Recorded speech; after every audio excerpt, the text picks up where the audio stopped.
Kebyokulonda mu ggwanga kafulumya enteekateeka z'okujjuza ekifo kya ssentebe disitulikiti y'e Kayunga oluvannyuma lwe yali ssentebe disitulikiti eno Ffefe Kaserubogo okufa mu masekkati g'omwaka guno. Ssentebe w'akakiiko k'ebyokulonda mu ggwanga omulamuzi Simon Mujenyi Byabakama gye buvuddeko yasisinkanye abakwatibwako ebyokulonda mu Kayunga n'atongoza enteekateeka z'okuddamu okulonda ssentebe wa disitulikiti ng'ennaku z'omwezi 16 Atenvu w'omwaka guno era akadde kano ebibiina by'obufuzi biri mu keetalo okulaba nga buli kimu kitwala entebe ya disitulikiti eno.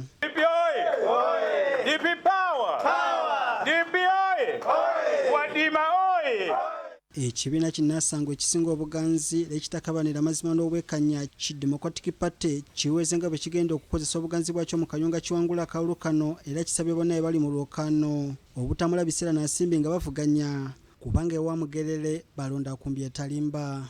Mu kaseera kano tulina opposition omu bw'ati ayimiridde ye Mr. Wadimba Atoni nga yakutte bendera ya DP era tubasaba bannakayunga muwagire enkumbi kuba enkumbi ayimiridde ku mazima n'obwenkanya. Banna DP mutumanyi nga tusazeewo mwatulaba e Lwengo mwatulaba ne Luweero twawambako Mecca eya NRM era ne bamafiya b'e Kayunga tugenda kubawamba.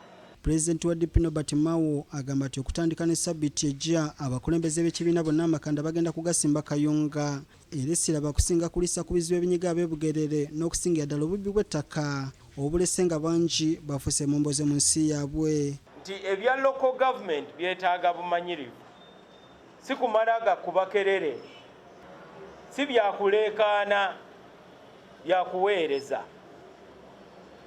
Abamu abaasuubiza Abannayuganda eggulu n'ensi kati ebigambo bibakalidde mu kamwa. N'olwekyo kano akalulu kajja tuwa obudde okunnyonnyola abantu ba kika ki abasaanidde okukulembera gavumenti z'ebitundu. Mao bw'abuuziddwa lwaki ku mulundi guno tebakoze mukago n'ebibiina ebirala ebivuganya gavumenti ategeezezza nti tebalina nsonga ebayingiza mukago nga bakimanyi bulungi nti Kayunga yenna wa langi ya kiragala na njeru. Okwegatta kitegeeza nti waliwo ggulo asobola okuleeta ebibiina eby'enjawulo okukwatagana.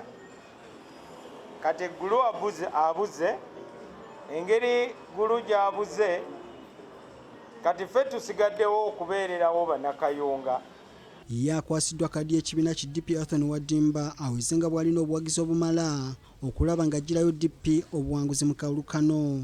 Kale nno omulimu gwenjolekedde gw'amaanyi kubanga bannanga balutabaalo baalundekera baalulyamudde ebinyeebwa situlagomye. Bannakayunga tulina kwerwanako ffekka bannaffe baatulekawo. Ssaawa zino NRM yaleese abantu babiri mulimu ali official n'omulala gwe batadde mu opposition naye nga we NRM ng'era ne bamafiya bennyini be bamuteekamu ssente. So tubadde tusaba bannakayunga muleme kugenda olw'okuba nti waliwo ekibugumu ekiriwo muwagire ebintu bye mutategeera mufuba okulaba nti muwagira abantu abagenda okuzza Kayunga ku ntikko. Ebibiina ebirala okuli NRM ne National Unity Platform byamala dde okulangirira abantu babyo abagenda okubikwatira bendera nga NRM yalese Andrew Muwonge NUP yalese Harriet Nakwedde ate ng'ebibiina ebirala okuli Forum for Democratic Change tebinavaayo n'abantu bagenda kubikwatira bendera mu kalulu akasuubirwa okubeera akakasameme. Robert Nestor Kayongo, BBS Stefan. Webale nnyo Robert Nestor Kayongo ateggwa omulimu ogw'okukola ekkubo lya Salaam.